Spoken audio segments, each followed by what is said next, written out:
তাও তোমাকে একটু বলি। যেমন আমাদের এটা হচ্ছে তোমাদের একটা ক্রোমোজোম, একটু কালারটা চেঞ্জ করে দেখো।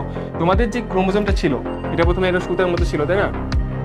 এই সুতার মতো কারণে কি হলো, তোমাদের পানি বিয়োজনের মাধ্যমে সে হচ্ছে মোটা এবং খাটো হলো, তার মানে কি হলো, সে হচ্ছে ক্রোমোজোম হলো। একটা তোমাদের ছোট বাহু হবে, একটা হচ্ছে বড় বাহু। তোমরা কিন্তু জানো যে আমাদের ইনসুলিন তৈরির জিনটা হচ্ছে 11 নম্বর ক্রোমোজোমের খাটো বাহুর শীর্ষে থাকে, তাই না? আমাদের যে 11 নম্বর ক্রোমোজোমটা আছে এইটার খাটো বাহুর শীর্ষে হচ্ছে আমাদের কি থাকে বলতো, আমাদের ইনসুলিন থাকে। এটা আমরা পড়ে আসছি অন্য চ্যাপ্টারে।